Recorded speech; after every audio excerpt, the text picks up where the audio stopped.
primera mitad del embarazo como parte del temario van a ser temas de exposición por el docente. Posterior a hemorragias de la primera mitad del embarazo, se va a dividir grupos para las exposiciones de los siguientes temas.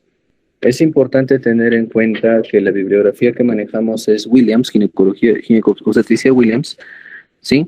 Como texto de referencia, ¿ya? Eso es importante. Muy bien, vamos a empezar. Aborto. Dentro de lo que es las hemorragias de la primera mitad del embarazo, están el aborto, ¿sí? Como primer tema que vamos a abarcar. Escúchenme bien esta parte. El aborto se define como la interrupción espontánea provocada de una gestación de 20 semanas con un feto con un peso, en este caso, de más de 500 gramos. Esta es la definición de la OMS. Es importante tener las dos definiciones. ¿Existen dos, doctor? Pues sí. La definición de la FIGO, la Federación Internacional de Ginecobstetras, ¿sí? Que en este caso es la que rige actualmente, es la definición donde nos dice que el aborto se define como la interrupción espontánea o provocada de una gestación de 22 semanas, repito, ¿sí? De menos de 22 semanas, ¿sí? Con un peso aproximado de, en este caso, de más de 500 gramos. Repito, la OMS dice que es la interrupción espontánea o provocada de una gestación, ¿sí? De, en este caso, antes de las 20 semanas, con un feto de por lo menos más de 500 gramos. Y una gestación de 22 semanas, ¿sí? De 22 semanas con una gestación promedio de 500 gramos, en este caso para la FIGO. Ya, no se olviden, por eso pongo adrede esto, 20 semanas por OMS y 22 semanas por FIGO. O sea, si te viene una pregunta en el examen y te dicen, la definición de aborto es en tus alternativas, en este caso, se define como una gestación promedio de una edad gestacional de 22 semanas. No vayan a caer, pero si en la pregunta te dice por definición por OMS, es 20 semanas. ¿Está claro? Sí, doctor. Muy bien. En la epidemiología mundial, es una patología o la patología más frecuente. Recuerden que los abortos clínicos van hasta el 20%, ¿sí? Y el aborto subclínico va, en este caso, del 60 al 78%. Doctor, ¿a qué se refiere entre clínico y subclínico? Que tenga patología asociada como son infecciones, que van del 11 al 20%, y el 60 al 78% no está asociado a infecciones o no encontramos clínica. Es por esto que dentro de las causas de aborto, hablamos primero de patología, en este caso genética, ¿cierto? Posteriormente hablamos de infecciones. Las pérdidas pueden ser postimplantación. Miller en 1980 lo asoció a un 43%. ¿Qué quiere decir esto? Que ustedes recuerdan que cuando el blastocisto se implanta a nivel de la cavidad uterina, el trofoblasto, las células de trofoblasto van diferenciándose en sinsitio y citotrofoblasto. El sinsitio trofoblasto es aquel que va a penetrar a nivel de la pared citometrial, lo que recordamos un repaso del primer aporte. Este es el que va a ir buscando o va a penetrar sus vasos sanguíneos o va a ir en busca de vasos sanguíneos a nivel endometrial. Vale decir, ¿en busca de qué vasos sanguíneos? ¿Se acuerdan? ¿Qué vasos sanguíneos son los que nutren vale decir, o permiten que el flujo sanguíneo materno llegue a donde está en un contacto íntimo con los vasos sanguíneos del trofoblasto? Espirales, doctor. Muy bien, los espirales. ¿Ya? Entonces, ¿por qué dice Miller de que puede haber un problema postimplantación?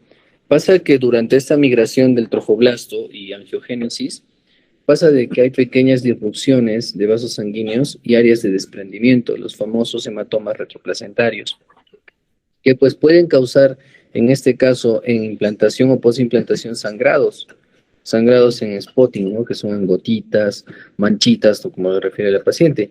Y pues si estas áreas de implantación se desprenden y se asocian a traumatismos, relaciones sexuales, vale decir, actividad traumática, fútbol, vóley, que es lo más frecuente que están haciendo acá las mujeres, pues condiciona que haya de mayor desprendimiento y por ende abortos, ¿no?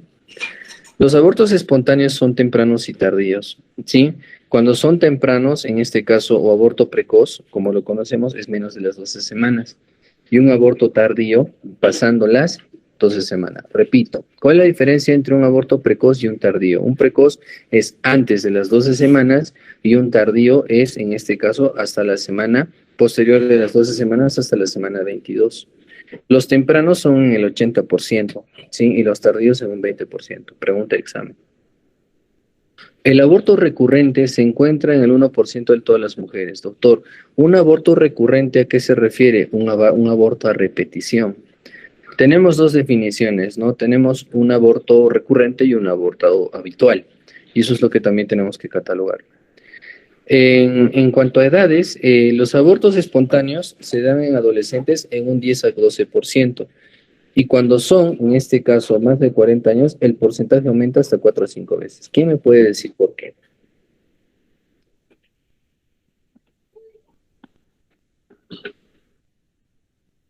Doctor, puede Sí. ser por la falta de estimulación hormonal que no permite una buena implantación. Creo que sobre todo la progesterona. Exacto. Recordemos esa parte que el nivel hormonal, de acuerdo a la edad, pasando a los 35 años de edad, los 35 años de edad, pues ya hay una deficiencia hormonal. Sí, y no solo eso, la calidad genética o el contenido genético ovular también ya varía. Y, y por ende, si hay este cambio y este riesgo, ¿no? En este caso de mayor cantidad de abortos espontáneos. Profesor, ¿Ya? una pregunta. Sí. También leí en alguna parte que los óvulos también con la edad envejecen y no tienen la misma fuerza como la de edades menores. En realidad lo que pasa es lo siguiente. ¿Cuántos folículos tenemos en este caso por ovario en promedio? Son 400.000 folículos por ovario, y los cuales durante el periodo de edad fértil, al inicio de la menarquia y demás, estos van disminuyendo en número. Tal así que hay pacientes que pues esta reserva ovárica la pierden antes. Es por eso que existen incluso cuadros de menopausias precoces, ¿no es cierto? Donde ahí se agotan los folículos. Y por ende también se agota, en este caso, las hormonas, por decirlo así. ¿Sí? Sí, Entonces, doctor. el término que me dice Gladys es, en este caso, el envejecimiento folicular, por decirlo así, no Sí, te da doctor. una buena calidad de contenido genético y por ende también el nivel hormonal baja, ¿no? Por eso dicen, a medida que una mujer envejece o ya entra a una edad materna avanzada, pues lo que tenemos que hacer en el manejo preconcepcional es valorar el estado hormonal. Si el estado hormonal no es adecuado, como decía vuestro compañero Gonzalo, pues el embarazo en este caso no va a ser en este caso viable, por decirlo así, o vale decir que fácilmente ese sitio trofoblasto se puede desprender del endometrio. ¿Sí? Ya, Muy bien. doctor, gracias. Entonces, eso tener en cuenta que cuanto más de 40 años, el porcentaje aumenta hasta 4 a 5 veces, por si acaso.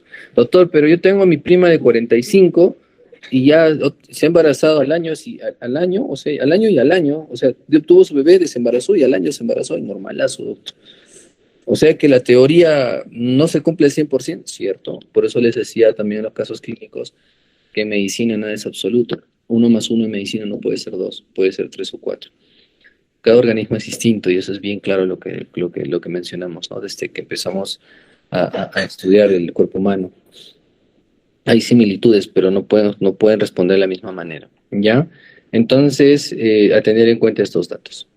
13% de la mortalidad materna corresponde al aborto provocado y esto no se ha modificado. Incluso esto va a ir me refiero a no se ha enfocado, no se haya disminuido, no se ha modificado en cuanto a disminución del porcentaje, sino incrementado, pues por las prácticas, en este caso, clandestinas y el manejo inexperto en cuanto a los abortos, en este caso, no provocados, por si acaso. O sea, si hablamos de un aborto no provocado, que no está siendo manejado por personal entrenado, puede terminar en mortalidad materna, muerte materna. Y un provocado, peor todavía, ¿no es cierto? Peor. Entonces, Básicamente, la muerte por por un aborto incompleto es por la retención de restos placentarios, y ustedes saben que ese trofoblasto que es detectado por el útero no desprende completamente o quedan restos, los vasos espirales no cierran. Y si no cierran los vasos espirales, el sangrado es profuso y la paciente muere por un shock hipovolémico. O en su defecto, si en este caso la paciente no elimina todo el contenido endouterino, desprende el trofoblasto, pero no logró eliminar el orificio cervical, los orificios cervicales no cierran completamente, y ustedes saben que el canal vaginal es rico en bacterias, y es todo un zoológico, por no decir otra cosa, que es lo normal. Pues estos gérmenes migran a la cavidad uterina y de la cavidad uterina disparan embolos sépticos y comprometen a la paciente. Los factores de riesgo para la muerte después de un aborto son la edad gestacional avanzada y el método utilizado, ¿no es cierto? ¿Ya? Se refiere al método utilizado, en este caso si se está tratando de un aborto provocado, o en este caso sea por prostaglandinas, sea instrumentado en un legrado uterino, que vamos a hablar de eso. Es la segunda mayor causa de mortalidad entre las mujeres, de 300 a 400.000 abortos en condiciones inseguras. Una de cada 3 mujeres embarazadas han tenido uno o más abortos. Doctor, ¿cómo es eso? Pues hay pacientes que refieren, en este caso, sangrados transvaginales fuera de la regla, o por último ciclos irregulares, en los cuales las características del sangrado van variando, refieren incluso hasta eliminar o expulsar tejido por canal vaginal, donde nunca se dieron cuenta que estaban embarazadas y terminaron abortando. Miren lo que dice acá: 2 de cada 3 han abortado una sola vez, y una de cada 20 mujeres ha abortado 3 o más veces, por lo menos, o sea, en estadística, para que vean. La clasificación, esto es lo que me importa, y esto es lo que vamos a desarrollar ahora. El aborto puede ser de origen espontáneo o provocado. Espontáneo, que puede ser por procesos infecciosos, en primer lugar, problemas genéticos, segundo lugar, infecciosos. En provocados pueden ser criminal, que son provocados, ¿no? En este caso, valga la redundancia, con distintos métodos, o terapéutico. El aborto terapéutico es un punto muy delicado a mencionar. ¿Por qué, doctor? Porque un terapéutico se define como la interrupción del embarazo, en este caso, en las edades mencionadas, 22 semanas, con un feto, en este caso, de 500 gramos, ya, menos de 500 gramos, ya, y con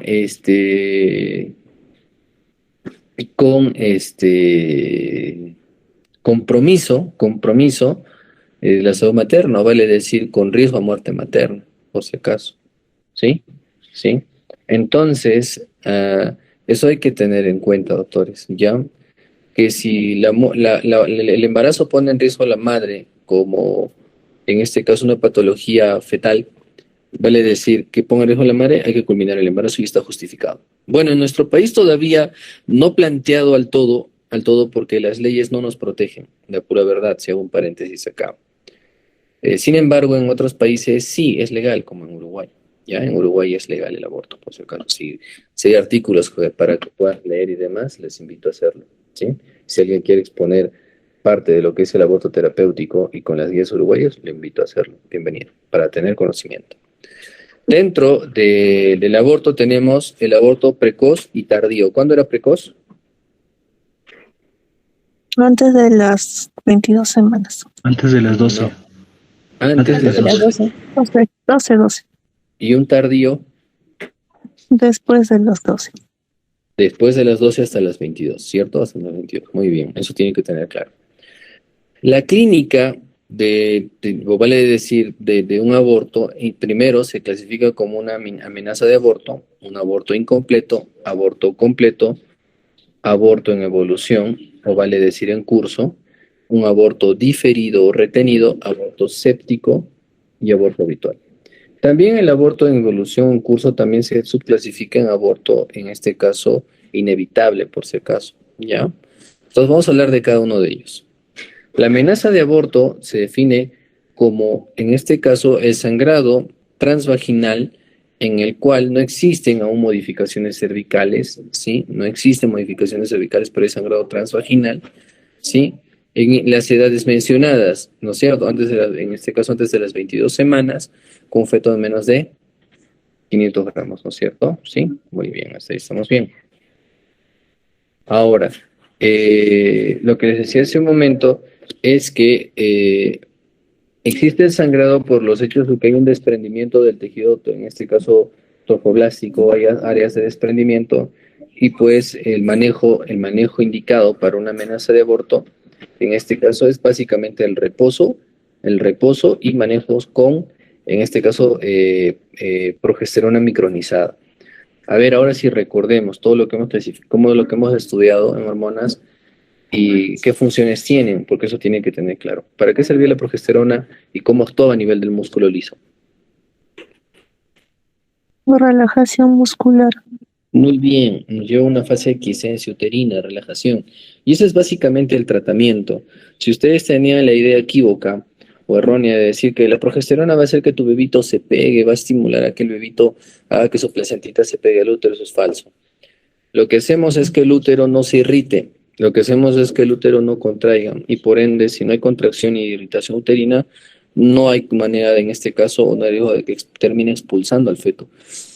¿Sí? Entonces, por esta razón es que se da prostaglandina, progesterona micronizada. La dosis de la progesterona micronizada es de 200 miligramos, que pueden administrarse en dosis únicas cada 24 horas o hasta 200 miligramos cada 12 horas, ¿no? Dependiendo de la clínica. ¿Qué se refiere con ello, doctor?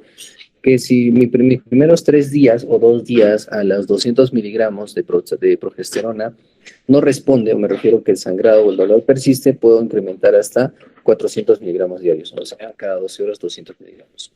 Doctor, ¿cuál es la mejor vía de administración de la progesterona micronizada? La progesterona micronizada se puede administrar tanto por vía oral o por vía vaginal. La mejor vía es la vía vaginal. ¿Por qué? Recordemos que la vasculatura uterina es riquísima, o sea, tiene bastante irrigación.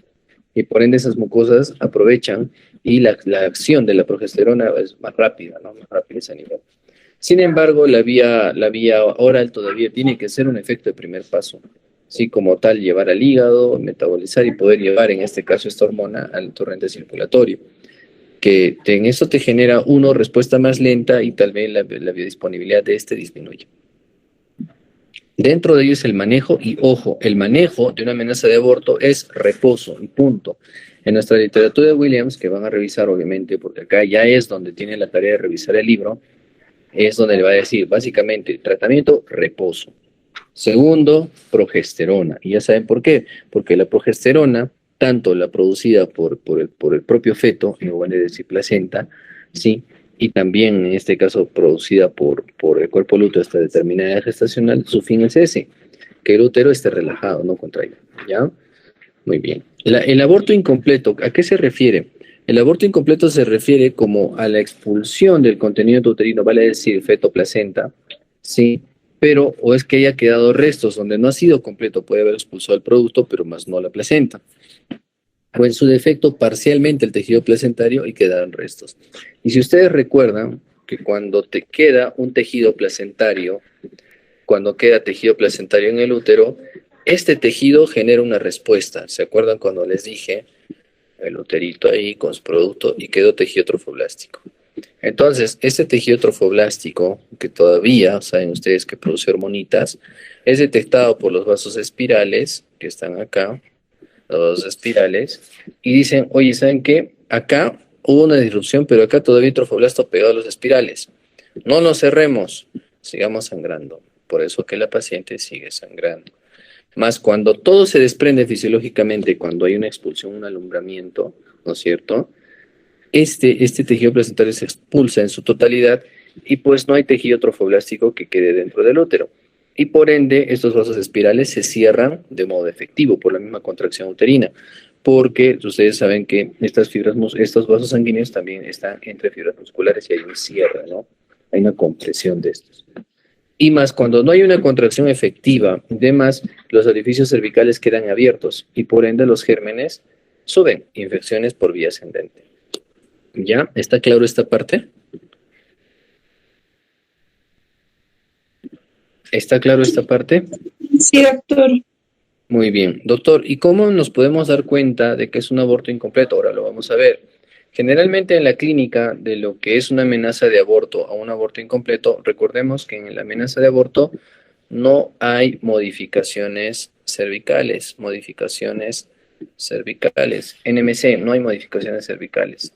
O sea, la paciente viene por sangrado y nada más. Haces un tacto, el cuellito está cerrado.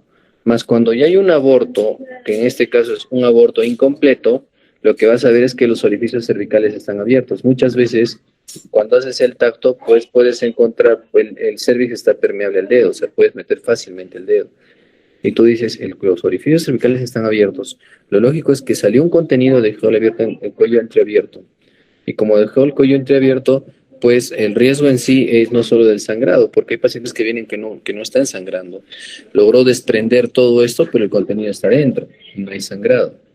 Entonces, perdón.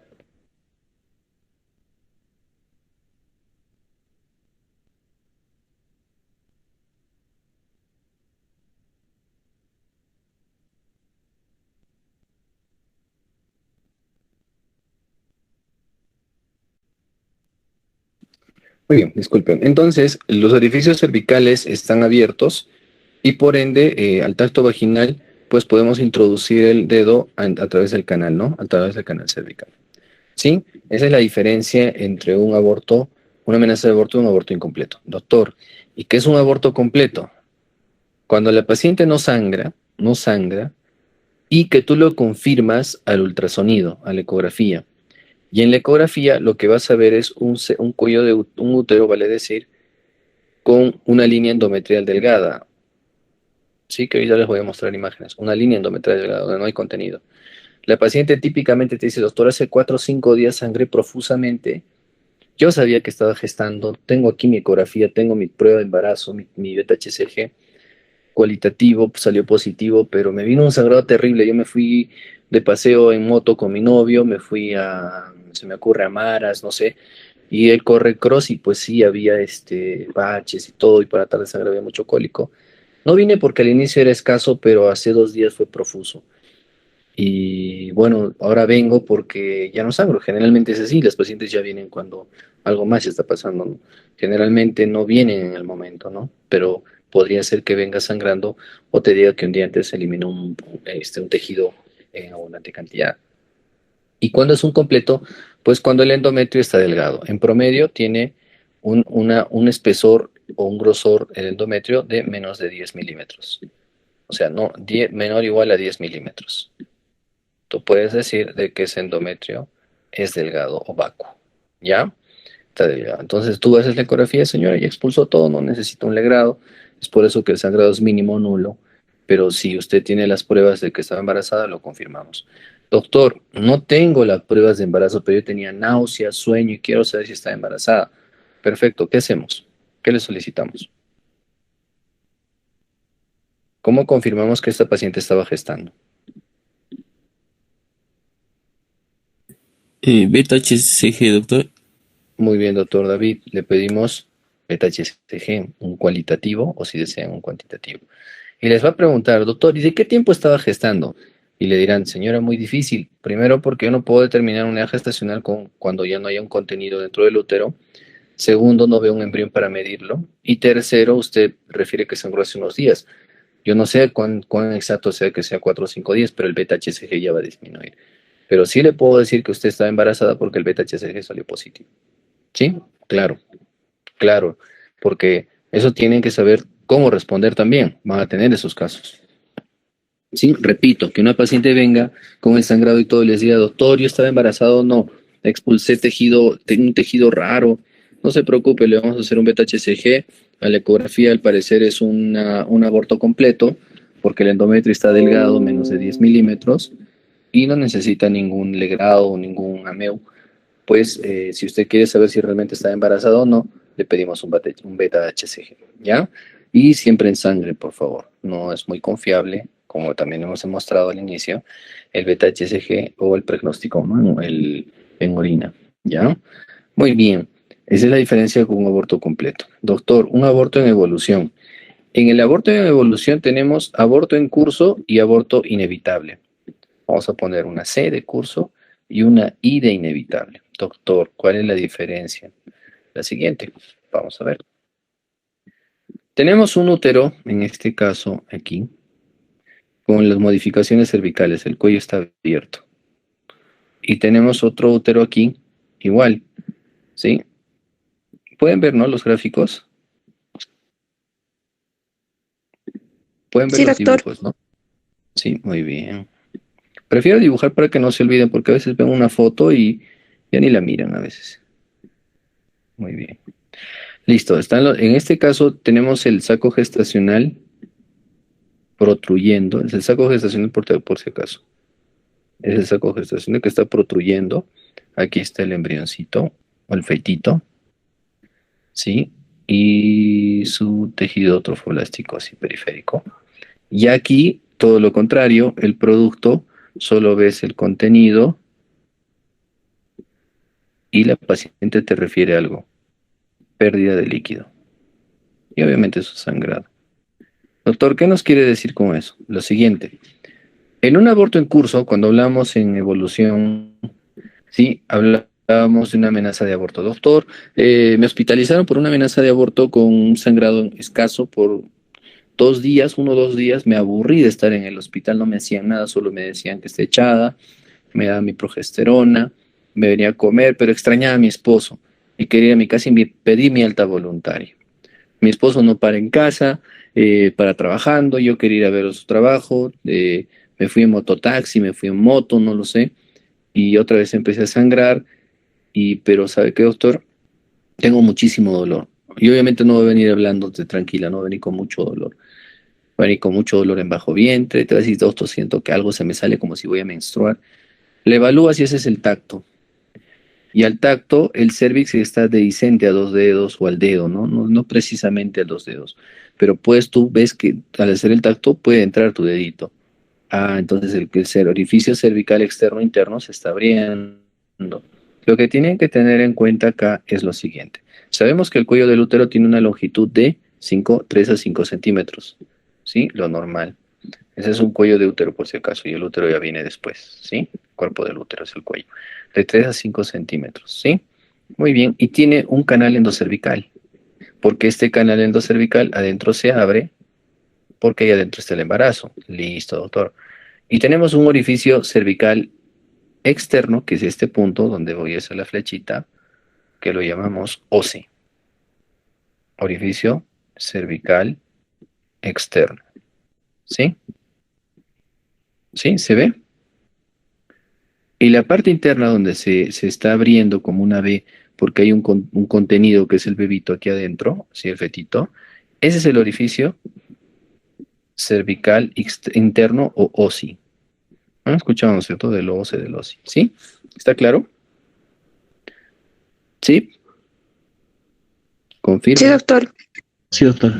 Muy bien, Andrea, muy bien, Miguel. Entonces, como tenemos un orificio cervical externo y un interno, la apertura de estos dos, como decimos, orificios cervicales abiertos, ¿qué quiere decir? Que entonces es un tacto y está abierto, como ven acá. Entonces, y palpas una bolsita. Oye, siento una membrana acá. Miércoles, este es un aborto en curso. ¿Por qué? Ya se está saliendo. Ya se está saliendo. Lo bueno de un aborto en curso te da tiempo. Solicitemos laboratorios, reposo, hagamos alguito, ¿no? Pero en gran parte el pronóstico ya es malo porque ya está el cuello, ya está abierto y como está abierto no puede contener el embarazo. Va a venir con bastante dolor y pues te podría aguantar tal vez días, tal vez semanas, o dentro del manejo, si es un embarazo inicial, podrías hacer un procedimiento que se llama cerclaje. Y el cerclaje es tratar de cerrar este cuello, ¿no? Tratar de cerrar este cuello, lo suturamos, ¿sí? Con, con un hilo, ¿ya? Con un hilo, que en este caso puede ser, usamos seda negra, o también usamos, no recuerdo el nombre del hilo ahorita, que es uno ancho, así como un pasador, ¿ya? Que pues anudamos, se llama la técnica de McDonald's, que hacemos como una bolsa de tabaco también, para anudar el cuello y evitar que pues el bebito o el producto se salga. Esto podemos hacer por lo menos desde las 14 semanas, ¿no? Lo ideal es de las 14 semanas para adelante. Pasando de las 14 a las 18, a las 16, la técnica ya es fracasa, ¿no? Es un promedio para hacer un cerclaje. Si es que queremos rescatar el producto. Vale decir, en una incompetencia cervical, que esto ya es muy, ¿qué les puedo decir? Muy avanzado porque el cuello se ha abierto, pero sin embargo existe esta técnica, es para que ustedes tengan en cuenta que cuando las membranas están íntegras y protruyentes, se llama aborto en curso. ¿Por qué en curso, doctor? Porque ya se está saliendo. ¿Sí? Con las membranas tan protruyentes es un poco difícil tratar de hacer un cerclaje. Tal vez si el orificio cervical externo está abierto y el interno recién está abriéndose, podríamos hacer un cerclaje, pero saben que existe esta técnica. ¿Sí? Y la diferencia con un aborto, en este caso inevitable, es cuando las membranas se han roto. Ya no hay membranas, se rompieron. Y es típico cuando el paciente te dice, doctor, me ha bajado líquido como orina, o incluso cuando tú evalúas ves pérdida de líquido. Quiere decir que las membranas se rompieron y ese producto se va a salir sí o sí. ¿Está claro? Preguntas.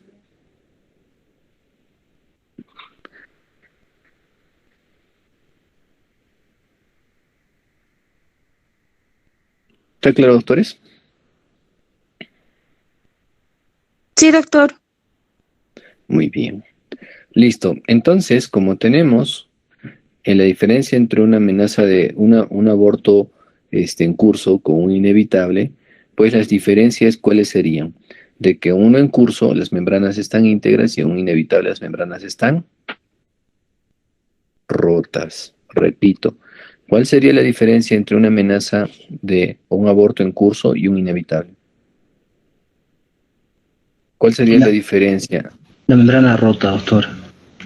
Entonces, si en el examen te dicen, en una paciente con, ¿cuál es la diferencia? Te pueden poner así, ¿ah? Te pueden poner, en un aborto inevitable se considera que las membranas estén íntegras, estén rotas, estén protruyentes, no se palpen. Entonces le puedo marcar que un inevitable sea cuando las membranas están rotas. O sea, se va a salir y punto, no hay más que hacer. Porque recuerden también cuando hablábamos al inicio, que una manera también de que se liberen prostaglandinas era cuando las membranas se rompían y esto provocaba mayor contracción, mayor dolor. Ya no se olviden. Muy bien. Y de ahí hablábamos de un aborto diferido o un aborto retenido.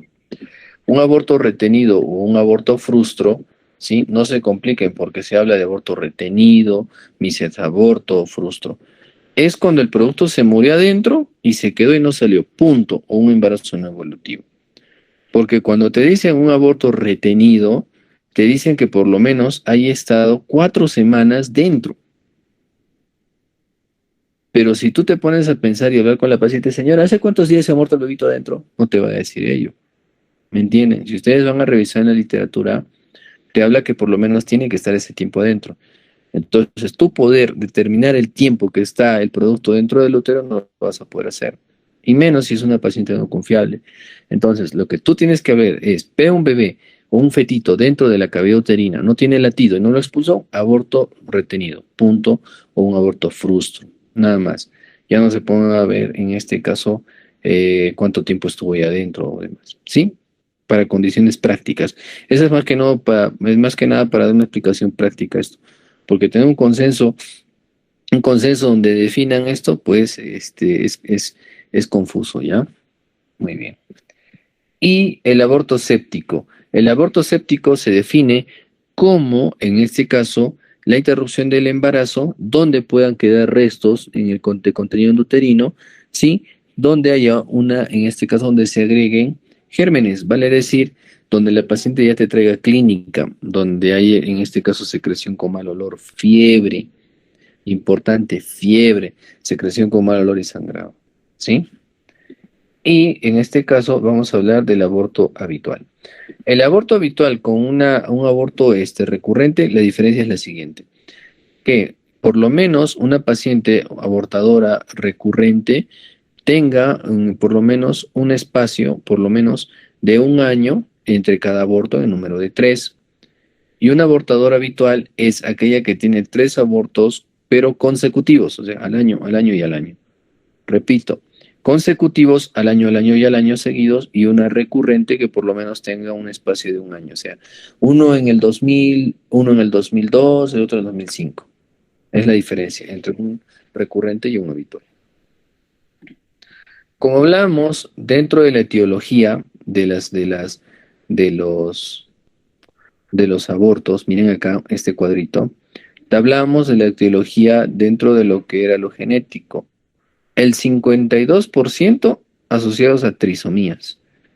Miren, el 16% asociado a la trisomía 16. El 22, en este caso el 5.7%, el 22, a la trisomía 21, el 4.7. O sea, quedan más asociados a trisomía 21, 18 y también a la 13, pero la 13 es en menos porcentaje, los que son síndromes de Patau, Edwards, Down y demás. La monosomía X45 en un 18%, triploidías en 17%, tetraploidías en 6% y translocaciones en 3%. O sea, miren todo lo que es. Pero generalmente esto está asociado, si la pregunta es la etiología, es genética, más asociada que, y te ponen la pregunta, trisomías, monosomías, en este caso triploidías o tetraploidías. ¿Cuál sería la respuesta? Trisomías. ¿Sí? Muy bien. Dentro de lo que son las anormalidades anatómicas, también están asociadas, doctor, a lo que es las amenazas de aborto y abortos. Sí, dentro de lo que son los úteros unicorne, bicorne o incluso tabicados. Miomatosis uterina y lo que les decía hace un rato, la incompetencia cervical. ¿En qué consiste, doctor? La incompetencia cervical, como ustedes saben, el cuello del útero tiene una longitud de 3 a 5 centímetros y este se va cortando en cada embarazo. O en su defecto, el tejido o el poco tejido muscular que existe acá, en este caso no es suficiente para poder contener un embarazo. Por presión o contenido, este se va abriendo y es por eso que tienen en este caso abortos recurrentes, ¿no? Y lo típico, escuchen lo que voy a decir, es esto. Doctor, tengo una pariente, una prima, que su primer bebito, su primer hijito, nació a las 32 semanas, prematuro, doctor. El segundo nació a las 28, el tercero a las 25, y el cuarto no, ya no, pues es muy chiquito y no llegó ni a las 18 semanas. Típico, o sea, a medida que los embarazos van avanzando, o el número de embarazos que tiene, la edad gestacional es menor. Y es lógico, porque a más edad, a más embarazos, menos tiempo puedes contener el embarazo dentro del útero. ¿Sí? Eso es típico en clínica para, en este caso, incompetencia cervical. El útero unicorne o bicorne, en este caso, también tiene mucho que ver. Doctor, ¿cómo es eso? Muy bien. Tenemos úteros, este es un útero normal, tiene su cavidad uterina, muy bien. Tiene sus trompitas, su trompa derecha, trompa izquierda. Sí, muy bien. ¿Qué es un útero unicorne? Les explico. Un bicorne primero. Es un útero en corazón, así. Acá, acá y su cervix. Y dos cuernos, o sea, sus trompas.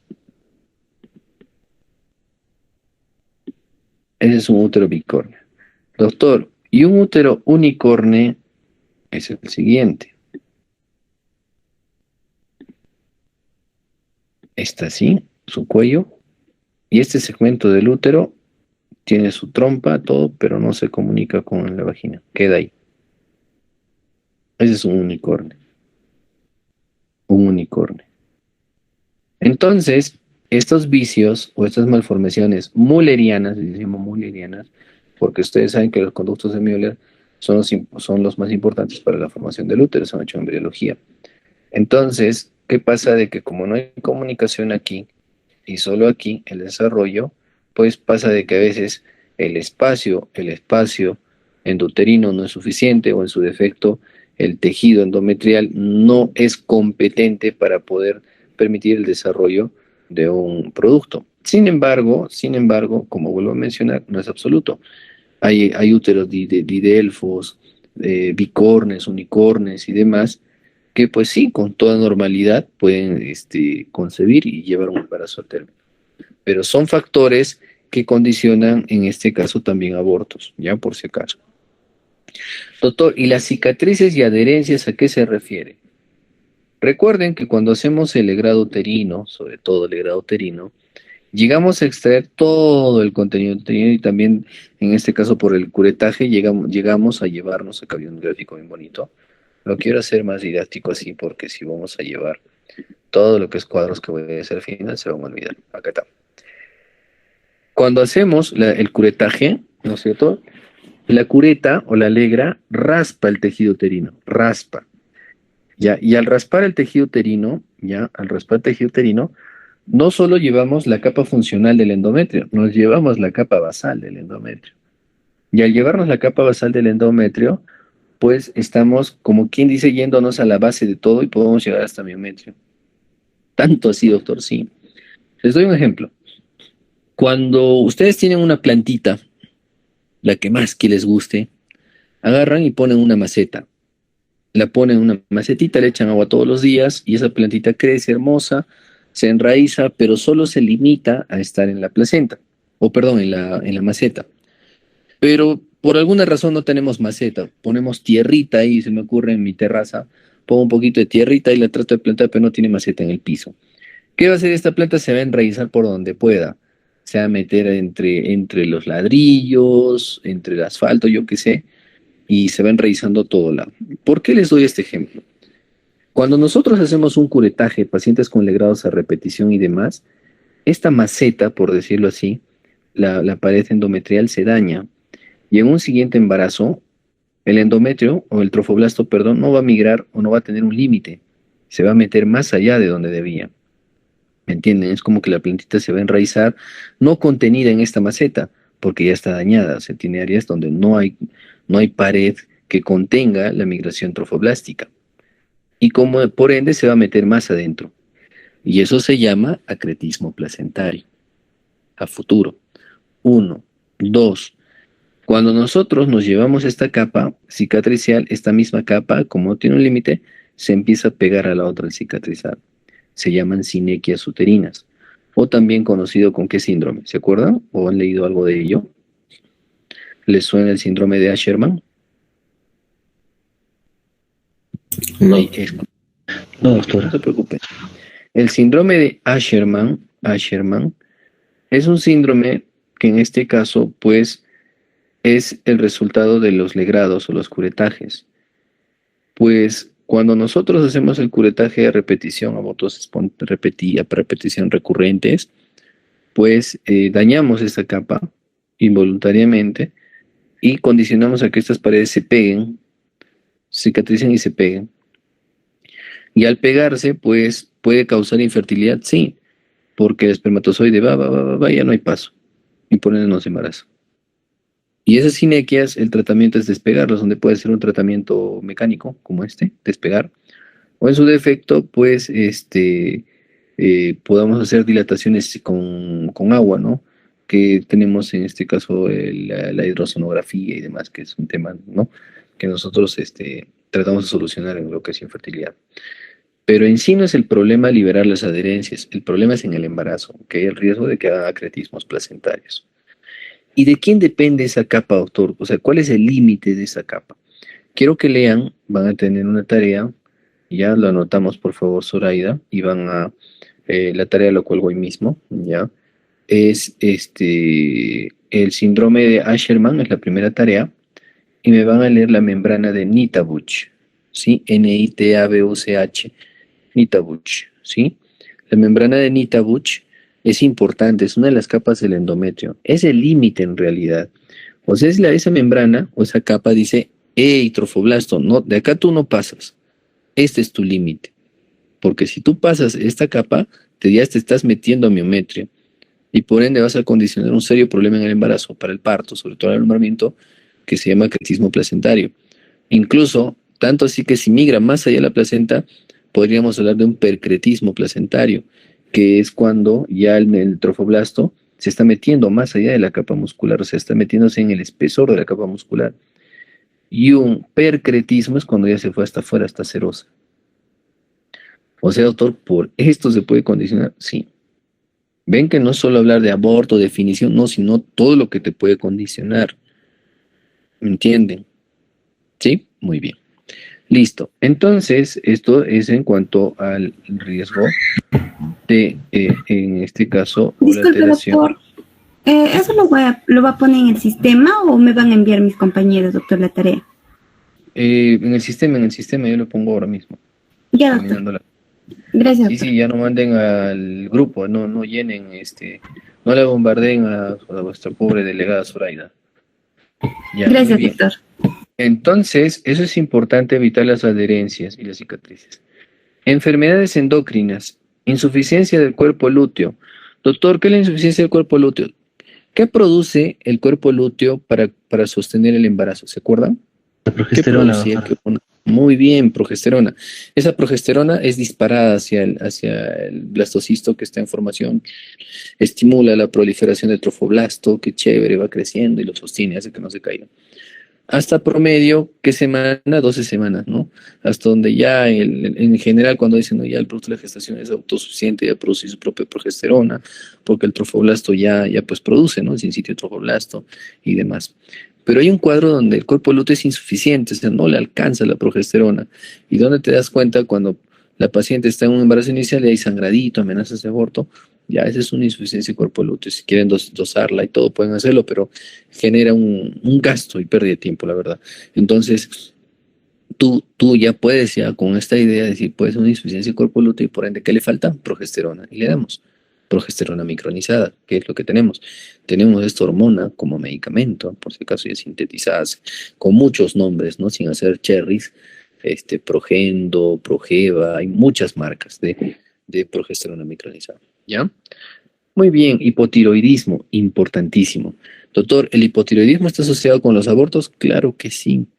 El hipotálamo hipófisis también, que en este caso, cuando hay una alteración a nivel tiroideo, también hay a nivel alteración a nivel hormonal ovular o ovárico, que no solo te puede llevar a cuadros de abortos recurrentes, te puede llevar en caso incluso a cuadros de infertilidad.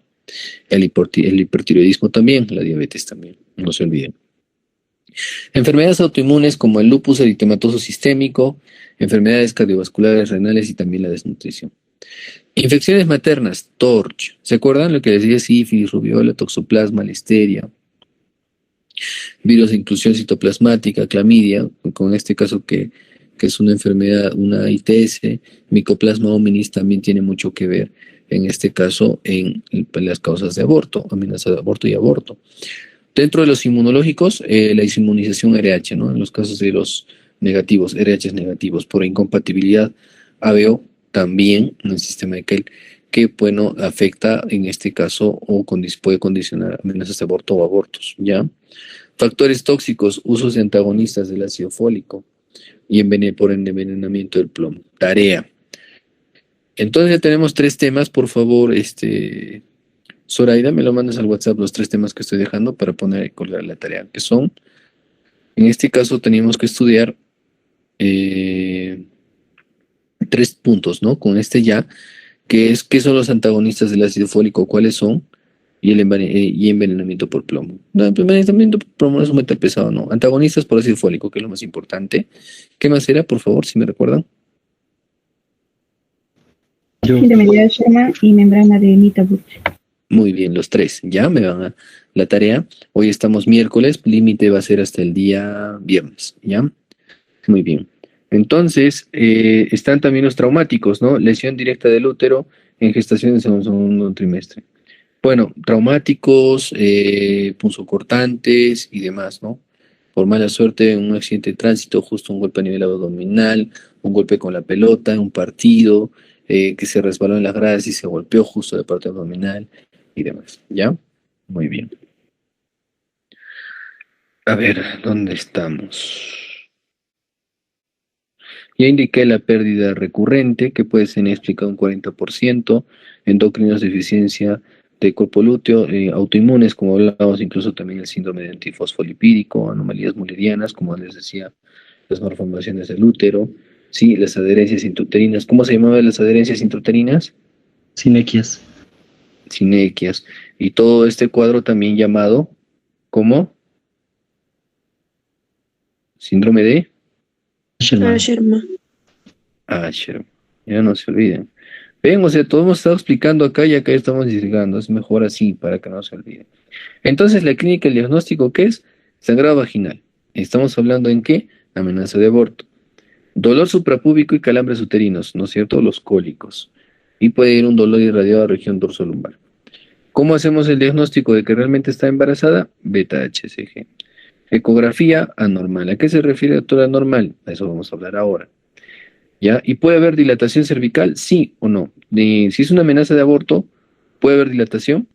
Pregunto, si hay amenaza de aborto, ¿hay modificación cervical? No, doctor. No hay. Dijimos que no, en una amenaza de aborto no hay modificación cervical. ¿Qué hay? ¿Qué hay, doctores? Sangrado. ¿Sí? Sangrado. Ahora, el examen para nosotros ver siempre en toda paciente que venga sangrando, doctor, vengo porque estoy sangrando. ¿Recuerdas tu regla? No, doctor. Pero más o menos, a ver, ¿qué mes estamos hoy? Estamos marzo, estamos 30 de marzo. Recordemos, retrocedamos el tiempo. ¿En diciembre te vino? Sí, doctor, cerca de Navidad, casi un 20. ¿En enero te vino? Sí, doctor, más o menos un 22 de enero. En febrero ya no vi mi regla, doctor. Ah, y estamos marzo. A ver, consideremos este día la fecha. Si es un 20 de febrero, el 20 de marzo son 4 semanas. A ver, unas 5 semanitas de embarazo promedio y está sangrando. Vamos a hacer un beta. Pero hasta eso te voy a examinar, pues. Entonces, ponemos a la paciente en posición litotómica, sí, litotómica, que es la paciente en decúbito supino con las piernas flexionadas y aperturadas, ¿no? En abducción. Donde siempre, escúchenme bien lo que les voy a decir hoy día. Ginecólogo que no mete la mano, mete la pata. Entonces, ustedes no son ginecólogos. Si hay uno en el grupo o más, bienvenidos, que es muy bonita la especialidad. Pero, si no soy ginecólogo, me voy a hacer UMS y demás, tengo que poner en práctica lo que voy a aprender. Siempre visualizar el cervix, siempre a través de una especuloscopía. Siempre, siempre. Porque visualizando la especuloscopía del cervix, yo voy a ver si este está cerrado, si este está abierto, si el sangrado es transcervical, si el sangrado es vaginal. ¿Por qué? Porque podrías encontrar lo siguiente, un sangrado, si vemos canal vaginal, este es el canal vaginal, y ahí adentro está el cuellito del útero y ahí está el cervix. Ahí está el cervix. Sí, esta es la vaginita. A ver, no me gusta cómo dibujo. Ya. Esta es vagina. Asume. No te agrave mi dibujo. No me gusta. A ver, vamos a utilizar uno acá. A ver, un ratito. Acá está, vamos a usar este. Este me gusta. Acá, no olvídense del curetaje, ¿ya? Vamos a hablar solo de esto. Este es el canal vaginal. Canal vaginal, acá está el espéculo. Puedo ver el canal vaginal y acá está el cuello del útero. El cuello del útero. ¿Sí? Ahí está el cervix. Y al ver yo el canal vaginal, veo las paredes que están libres, no hay heridas, no hay sangrado. Porque no vaya a ser que esta paciente tuvo una relación sexual traumática, que van a ver en adolescentes, y ya tienen desgarros vaginales. No vaya a ser que en este caso el sangrado no corresponda no sea transcervical, o sea, a través del cuello del útero, sino de pared vaginal. Eso es lo primerito que tienen que ver. Ahora, doctor, tengo el ultrasonido, ¿la ecografía me va a ayudar? Claro que sí, doctor, le va a ayudar muchísimo. Porque usted a la vez que va a hacer el ultrasonido va a visualizar ¿qué cosa? ¿Qué va a visualizar? El saco gestacional. Ah, un útero en anteverso con su saquito gestacional, quiere decir que hay un embarazo. Dice que a partir de la 5ª semana ya puedes visualizar un saco gestacional, o sea, la bolsita. A partir de la 5ª semana. Y a partir de la 4ª, en sí, tú ya puedes ver el saco, y a la 5ª ya podrías ver incluso un esbozo embrionario. ¿Sí? ¿Sí? Por eso te dice que incluso puedes ver este movimiento cardíaco fetal a partir de la 5ª a 6ª semana. Pero en la 4ª ya puedes ver el saco, entonces dices, sí está gestando. Chévere, sí está gestando. Pero no me vale solo ver el útero por ecografía, lo que tengo que ver es el cuello. Por eso siempre van a hacer especuloscopía. no de frente al tacto. Entonces, yo a la especuloscopía, acá en este caso veo el canal, puedo ver el cuello del útero. Ah, sí, mire, el sangrado viene a través del cuello del útero, está saliendo, pero no lo veo abierto, está cerrado. Le voy a hacer un tactito, está cerrado, no entra mi dedo acá. Entonces, esa sería una amenaza de aborto. Doctor, le hice la especuloscopía de frente, no tengo ecógrafo, pero ¿sabe qué? Vi que el cuello está abierto. Lo que debería ver el cuellito así redondito y un punto al medio, un puntito al medio. Veo el cuello así y no lo veo un puntito, lo veo así entreabierto, grande, se logra ver así, grande el huequito, está abierto. Y hay tejidos o protruyente, hay tejido y sangrado. Ah, lo más probable, doctor, es si agarré tacto, sí, entra mi dedo, doctor, entra mi dedo. Ah, lo más probable es que sea un aborto incompleto, doctor. Ah, muy bien. Entonces, eso es lo importante a valorar al examen físico. Es lo más importante de valorar. Lean. El examen bimanual determina la consistencia y altura o posición del útero, determinando si hay dolor y determinar si el cuello uterino está abierto o cerrado.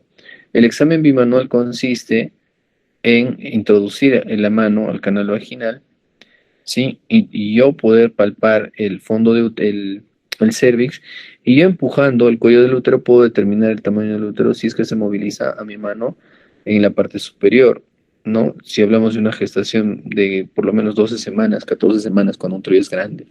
Nosotros sabemos que un útero de 12 a las 12 semanas ya se puede palpar, ¿no? Por vía abdominal, ¿sí? Entonces, eso es importante. Y siempre debe determinar si el cuello uterino está abierto o está cerrado. Y les decía, si está abierto, pues más sugestivo de un aborto incompleto. La inspección de genitales externos y periné. ¿Se acuerdan que les dije, cuidado que este paciente tenga algún desgarrito más y no me esté dando cuenta y me esté enfocando solamente a ver cuello, vagina, periné y demás? En adolescentes, pues sí, hay los casos, ¿no? De los desgarros vaginales y demás. Introducción delicada del espéculo. El espéculo es un aparato, ¿sí? Que tiene dos valvas, es como una boquita de pato, ¿sí? La cual va a permitirme, estas son las boquitas de pato del espéculo, que va a permitirme aperturar el canal vaginal. Sí, en la práctica ahora que vamos a hacer les voy a mostrar cómo es un espéculo, aunque no lo crean y ustedes digan, ese simple es un aparatejo y nada más, no, hay la técnica de poder poner un espéculo para generar la menor incomodidad a la paciente. Como siempre les digo, ¿no? Un tacto vaginal no tiene por qué doler. Un papanicolau menos todavía, porque es la paciente ni siquiera se hace estos exámenes y los papanicolaos, porque hasta ahorita y aseguro que acá en el grupo que está en clase no se han hecho sus papanicolaos porque les han dicho es terrible, duele, te hacen llorar, es lo peor que puede haber, cuando no es así. ¿Entienden? Y esas cosas tienen que aprenderlo en la práctica. ¿Ah? Muy bien, características del sangrado, lo que decía, el origen, la cantidad y la presencia, si es que hay mal olor o no, porque recordemos que en un séptico que había mal olor y fiebre, ¿sí? Y presencia de restos ovulares, si vemos los restos endoterinos, ¿sí? Muy bien, listo. En la ecografía lo que tenemos que ver es, si es un aborto incompleto, el saco gestacional generalmente se desinfla, o sea, no hay saco gestacional porque ya lo expulsó. En un aborto completo, el endometrio, en este caso, aparece estrechamente adosado y sin productos visibles de la gestación. ¿Cuánto debía ser el grosor endometrial para hablar de un completo, un aborto completo? 10 milímetros, doctor. Menor igual a 10 milímetros. Menor a 10. Sí, menor a 10 milímetros. Entonces yo veo una línea nomás, una línea, y digo, este es un aborto completo. Muy bien. Y un retenido es donde veía qué cosa, un embrión y un feto sin movimiento cardíaco. ¿Sí? Y un arruinado que también le llamamos como anembrionado, en realidad es saco gestacional anormal, donde no hay embrión ni saco vitelino, que se llama anembrionado, o embarazo anembrionado, donde no hay bebito. ¿Ya? Voy a hacer un repaso en la siguiente clase, antes de empezar, de todo lo que es ultrasonido en ecografía transvaginal, ¿ya? Para que tenga más claro. Solamente estoy abordando lo que es el temario, la clasificación de aborto, ¿sí? Muy bien. Los signos, ya les he dicho, es el sangrado endouterino escaso, puede haber dolor dorsolumbar, el cuadro clínico, el dolor cólico menstrual, tipo cólico, ¿no? ¿Sí? Sí, donde en este caso, en la amenaza de aborto, ¿cuál era el tratamiento? En amenaza estoy hablando. Suturar, doctor, y descanso. Descanso y sutura. ¿Suturar? No, descanso y progesterona. Testosterona. Ya. Ya me estaba asustando, dije, ¿están atendiendo o no? Reposo, doctores. Ahí está, mire, grande, está en verde. El tratamiento de la amenaza de aborto, ¿cuál era? Reposo. Reposo y progesterona, nada más. Y obviamente nosotros tenemos que hacer estudios. ¿Cuáles son? Descartar infecciones. ¿Sí? Muy asociada a infecciones urinarias, vaginales y demás. Las técnicas, en este caso, para aborto, tenemos lo que son la dilatación del cuello uterino más evacuación en este caso, del contenido endouterino, que puede ser por legrado, aspiración al vacío, dilatación y evacuación del contenido uterino y dilatación y extracción. Aspiración menstrual o laparotomía, histerectomía, ¿sí? ¿Sí? Y las médicas que pueden ser con oxitocina intravenosa, ¿sí? Y con líquidos hiperosmóticos intramnióticos, ¿ya? Que podríamos hacer, ¿ya? O podríamos usar prostaglandinas F2 prostaglandina E2, ¿sí? Antiprogesteronas y metrotexato, que sería otra opción para lo que es la expulsión del contenido endouterino. Y vamos a hablar eso ahora.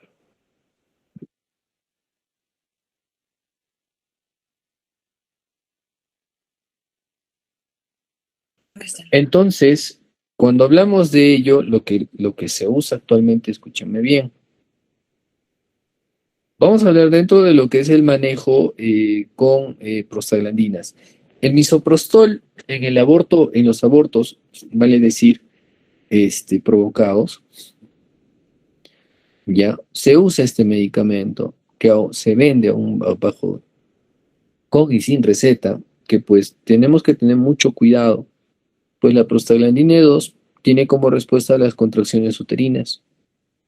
Y en este caso, lo que pues el fin de este es expulsar el contenido, ¿no? En los provocados generalmente usan esto. Pero nosotros, en el manejo médico, cuando lo usamos, cuando vemos que el producto, en este caso, es un aborto retenido, o sea, ya no hay latido cardíaco, 1, 2, para dilatar el cuello cervical, lo usamos. El fin de ¿cuál es? El fin del uso del misoprostol es que al provocar las contracciones uterinas, pues terminen expulsando el producto y abran el cuello del útero. Y una vez abierto el cuello del útero, ya tenemos acceso a evacuar el contenido endouterino. Ese es el fin. ¿Sí? No el uso ilegal de interrumpir un embarazo, que ustedes saben que no es legal. Y aparte de no ser legal, pues nosotros estamos,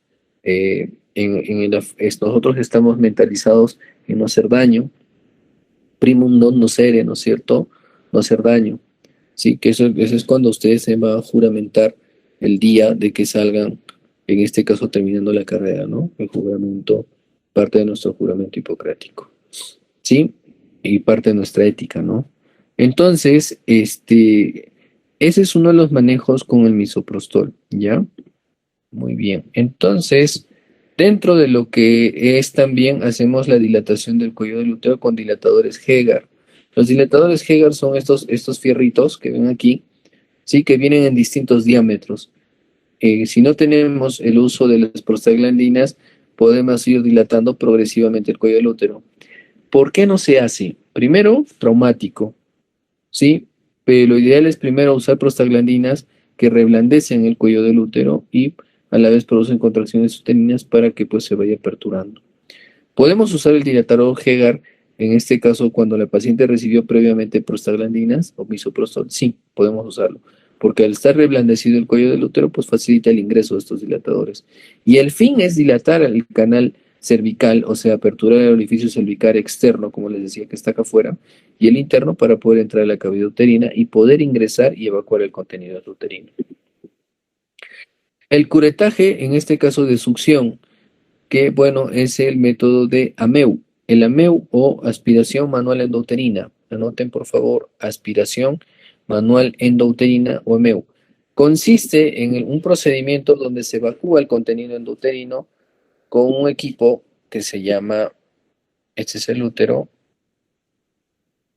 Imagínense una jeringa grandota igualito a una jeringa grandota, que maneja una presión ya de 110 milímetros de mercurio. No se olviden, eso no puedo escribir acá. 110 milímetros de mercurio, que tiene unas cánulas o unos tubos que se introducen a través del canal cervical y que aspiran el contenido endouterino. Lo que hacen es lo aspiran, ¿sí? Lo aspiran con una presión negativa de 110 milímetros de mercurio. Y al aspirar el contenido endouterino, pues evacuamos el contenido endouterino, ¿no? Aspiramos. Las cánulas o los tubos que usamos, que se llaman cánulas de Karman, ¿ya? Es un tubito así, ¿ya? El cual tiene dos fenestraciones. ¿Qué significa? Dos áreas cortadas, así, tipo bisel, 1 y 2. ¿Para qué? Cuando ingresen a la cavidad uterina, pues tengan las funciones, la misma función o similar a la de una cureta o a la de una legra. Una legra es como una cuchara, pero fenestrada, que tiene un hueco al medio, ¿sí? Es como una cuchara. Y pues su fin es ingresar y raspar, ¿no? Raspar y sacar el contenido endouterino. Pero si ustedes recuerdan, esta es una legra, ¿ya? Si ustedes recuerdan, el hecho de raspar, puede lesionar, ¿qué membrana?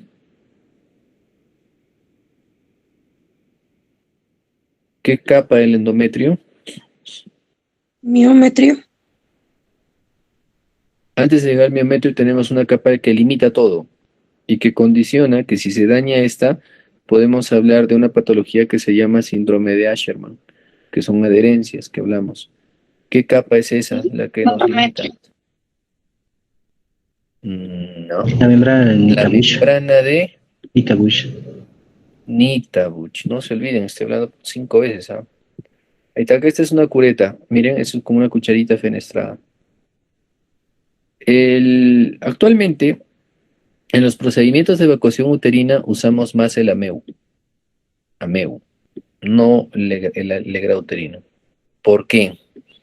Porque el AMEU es menos traumático, menos lesivo. Doctor, ¿y el AMEU hasta qué edad gestacional se hace en abortos? Hasta 12 semanas, menor o igual a 12 semanas. No más. Si tiene más de 12 semanas, ya caballero legrado. ¿Y por qué, doctor? Porque el diámetro en la cánula número 12, hablamos de 12 milímetros, 1.2 centímetros, puede estar abierto. O sea, ya cuando el producto tiene más de 12 semanas, es más grande y por ende apertura más el canal cervical.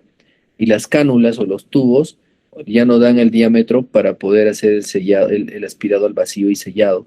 Ya entraría aire y no permitiría hacer el aspirado. Entonces, un AMEU se realiza en las semanas no mayores a 12, menor o igual a 12 semanas. Y un legrado uterino en más de 12 semanas, el famoso LU. ¿Sí? LU, aquí está. Esta es la curetita que está entrando. Esta es una pinza, se llama pinza erina, ¿sí? O tenáculo para fijar el cuello. Ahí lo clampamos el cuello del útero, la vía anterior para fijar y ingresamos la cureta para sacar todo el contenido. ¿Sí? ¿Se puede ver? ¿Sí? ¿Se puede ver? Sí, doctor, sí se ve. Muy bien. Entonces, antes de terminar, las complicaciones de un aborto provocado son perforaciones uterinas, hemorragias e infecciones. Doctor, ¿y por qué? En un provocado, generalmente el paciente no es manejado en un hospital, porque sabemos que este procedimiento de provocar un aborto es ilegal. 1, 2. Y generalmente estos son manejados por personal no médico. Y pues lo que pasa es que en el afán de evacuar este útero, no realizan la técnica adecuada para un legrado uterino. Para antes nosotros de hacer un legrado uterino o una MEU, tenemos que hacer una histerometría. ¿En qué consiste, doctor? Estas cánulas vienen milimetradas o vienen, con medida en centímetros. Entonces nosotros antes de hacer el procedimiento introducimos otro instrumento que se llama histerómetro, que es muy similar a este, ¿sí? Que viene numerado, ¿no? ¿Sí? Viene numerado en centímetros. Y pues que nosotros al introducir nos da una medida donde nos dice hasta dónde debemos ingresar y quedarnos ahí nada más, y ya no ingresar más, pues, y eso es el inicio de la técnica para poder ingresar y poder retirar el contenido uterino. Pues al no ser entrenados, no consideran esto y terminan perforando el útero, terminan en perforaciones uterinas. Y las perforaciones uterinas tienen como consecuencias sangrados e infecciones porque llevaste gérmenes desde aquí hasta aquí y estos a la cavidad abdominal. O hasta a veces se vieron cuadros muy lamentables donde al hacer el curetaje hicieron perforaciones tan grandes que al tratar de sacar el contenido uterino terminan sacando a través de esa perforación intestino y pues se complican y se mueren, se desangran. Entonces, esas son las complicaciones. Perforaciones uterinas, hemorragias al no realizar un vaciamiento adecuado del útero y las infecciones por un manejo inadecuado y técnica inadecuada. Repito, por esa razón debe ser un manejo netamente con personal entrenado, ¿no? Muy bien. La edad gestacional, en este caso depende, ¿no? Las edades gestacionales, a mientras más, si es un aborto tardío, más de 12 semanas, mayor riesgo. Lugar de donde se realizó la maniobra abortiva, si es provocado. Personal que ejecute el procedimiento. El método utilizado y el periodo de latencia, ¿no? O sea, ¿cuánto tiempo pasó de ello, del procedimiento? Y si no fue bien hecho, me refiero a que no sacaron todo el contenido y se infectó. El método utilizado, donde más se perforan los úteros, es por un legrado que por un ameu. En un ameu es más seguro que un legrado. Muy bien. Entonces, antes de terminar, un previo repaso. Sabemos que aborto se define como la interrupción espontánea o la terminación o interrupción espontánea provocada de una gestación. ¿Antes de qué semana, doctores, según la FIGO? 22. ¿Cuánto? 22, doctor. 22, ¿qué? Días, metros, kilómetros. Semanas, doctor. 2 semanas de gestación. Y con un peso de 500. 500 gramos. menos de 500 gramos. ¿Sí? ¿Sí? Sí, ¿Está doctor. claro? Sí, doctor. Muy bien. Y según la OMS, Vienen a 20 semanas. ¿sí? ¿Están de acuerdo? Sí, doctor. Perdón. Muy bien. Entonces, hasta ahí estamos claros, doctores. Entonces, la clasificación, ya recordemos que gran parte de estos abortos, pues tienen como causa, causa genética, ¿no es cierto? Causa genética. Y que también se habla de que hay una teoría, la de teoría de Miller, que incluso puede ser hasta posimplantacional por las áreas de desprendimiento. Recordemos que los abortos se clasifican en tempranos y tardíos. ¿Cuándo es un temprano y cuándo es un tardío? El temprano es antes de las 12 semanas, doctor. ¿Y tardío? Después de las 12 semanas hasta las 22. Muy bien. Pueden tener dos orígenes. ¿Cuáles son? Espontáneo y provocado. El provocado puede ser criminal o terapéutico. Criminal, el provocado en sí, ¿no es cierto? Que tomó algo y demás. Y el terapéutico, cuando el producto de la gestación pone en alto riesgo la vida de la madre. Punto. La edad, ya hemos hablado, ¿no? Un aborto precoz, un tardío. Listo. La clínica, vamos en orden. Amenaza de aborto, ¿cuándo era? No hay modificaciones cervicales y hay sangrado. Un aborto incompleto, hay modificaciones cervicales y donde no se expulsó todo el producto de la gestación, puede quedar restos placentarios y demás. Un completo donde hay sangrado y se eliminó todo el producto de la gestación, donde el ultrasonido yo verifico que el útero está vacuo, o sea, no hay contenido, y con un endometrio ¿de qué grosor? Menor a 10 milímetros. Menor o igual a 10 milímetros de espesor, es 1 centímetro. Y abortos en evolución. Tenemos abortos en curso e incompletos. ¿Cuál es la diferencia?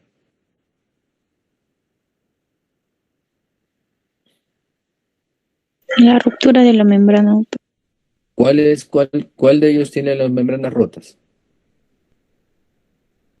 Inevitable. Muy Inevitable. bien. aborto en curso y aborto inevitable. El inevitable, se rompieron membranas, se va a salir y punto. En uno en curso, dependiendo de la edad gestacional, podría tratar de salvarlo, ¿no? Al hacer un procedimiento que se llama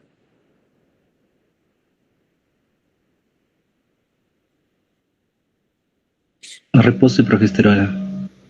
no, cerclaje. ¿Se acuerdan que les dije que en un aborto en curso, ¿sí? Si yo tengo el cuello todavía, vale decir largo, entreabierto, pero que no esté protruyendo del todo las membranas, yo puedo amarrarlo ese cuello, en pocas palabras, amarrarlo.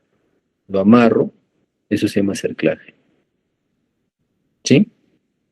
Para que pues no se aperture y no termine saliendo ese bebito. Técnica que tiene éxito de las 12, 14 hasta 16 semanas, 12, 14 semanas. Ya después pierde, ¿no? La tasa de éxito. Sí, todavía no. Es un procedimiento que, pues, lamentablemente no tiene un éxito alto, ¿no? ¿Ya? Y un inevitable cuando se rompieron las membranas. Un aborto diferido, también conocido como... Como retenido o frustro. Muy bien, retenido frustro. ¿Dónde el producto dentro de la gestación está? Sin actividad cardíaca, o sea, está murió dentro del bebito. Y un aborto séptico, cuando el contenido, o sea, está muerto el bebito ahí adentro, o el producto no tiene latido cardíaco, pero el contenido, o va a decir, feto, placenta o tejido trofoblástico, está infectado, ¿no? Está infectado, ¿sí? O donde se expulsó, vale decir, el producto, pero quedaron restos y se infectaron. Y donde la paciente, ¿qué tiene en clínica? Fiebre. Fiebre. ¿Y cómo tiene que estar el sangrado? Con mal olor. Mal olor. Ahora que viene la parte fea. Doctor, y si viene un paciente con un aborto séptico y yo sé, doctor, ahora me ha explicado que ese útero se tiene que evacuar, se tiene que hacer un legrado y demás, y es una paciente que, pucha, abortó hace como 30 días y vino con muy mal olor, ¿le van a hacer legrado? Pues no, primero hay que desfocalizarla. ¿A qué me refiero? Tratar la infección y demás. Los abortos sépticos son un estrés para el especialista porque la infección es tal que el útero se vuelve friable. O sea, el tejido uterino, el tejido miometrial, miometrial, sí está bien, se vuelve friable. Y es aquellos pacientes donde les hacen sus legrados y demás y terminan perforando fácilmente el útero por el mismo proceso inflamatorio infeccioso. Los abortos sépticos es muy bueno siempre saber identificarlos. El olor es típico, hay muy mal olor. La secreción que ven a nivel transcervical ya no es solo sangre, es purulento, con muy mal olor. Entonces quiere decir que este útero está friable, que tú ingresas con una cureta y no tienes límite y te puedes pasar al fondo fácilmente. Perforaciones uterinas. Y los abortos sépticos van desde cuadros infecciosos localizados hasta generalizados, donde pacientes realmente terminan en sepsis, terminan muy mal, hasta se mueren. Por eso no es que solamente ya pues abortó y punto, ¿no? Ya lo expulsará, no se trata de eso. Pues la complicación es grave. Mucho cuidado con aborto séptico. ¿Sí? Y parte de otro tema es el aborto habitual y recurrente, que dijimos que un recurrente es cuando, por decir un ejemplo, si es que un aborto tuvo en 2010, el otro en 2012 o el 2012 o 15, donde por lo menos hay un año de intervalo en el abortador recurrente, y en el habitual es que por lo menos 2 o 3 son consecutivos. Punto. Dentro de la clasificación no entra habitual. Los que entran son todos estos. Repito, amenaza de aborto, aborto incompleto, aborto completo, aborto en evolución o abortos, en este caso, lo desglosamos de una vez en aborto, en este caso, en curso o inevitable, y aborto séptico. Nada más. ¿Sí? ¿Sí? ¿Está claro? Sí, doctor. Muy bien. Dentro de lo que es manejo, uno es el curetaje en los abortos incompletos, ¿sí? En el completo, solo observación, no necesita evacuar útero porque sabemos de que pues no hay contenido que sacar. Y en la amenaza de aborto, ¿cuál era el manejo?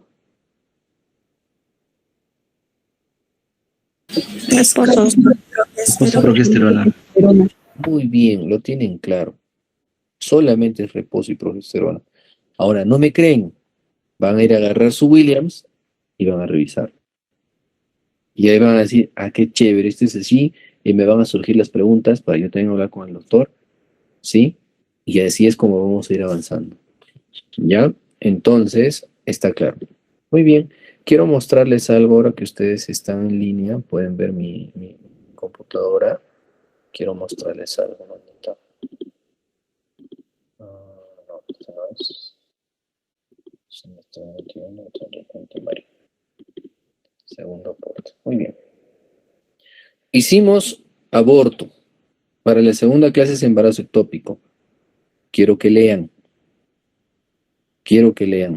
Para nosotros poder hablar el mismo idioma y les refuerce más porque la información es más.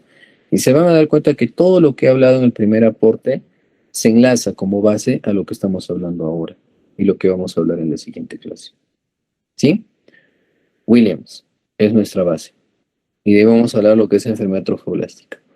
Una vez que termine hemorragias de la primera mitad, vamos a hacer las exposiciones a cargo de ustedes de lo que es placenta previa, DPP, ruptura uterina, preeclampsia y todo lo que viene después.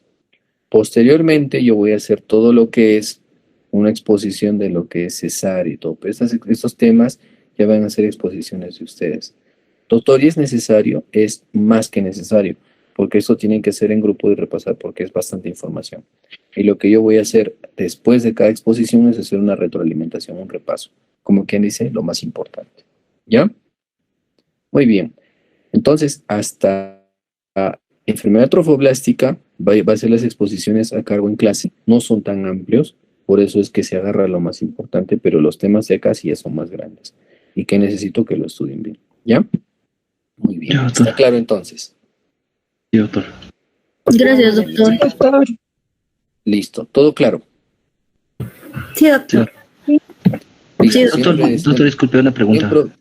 Sí. El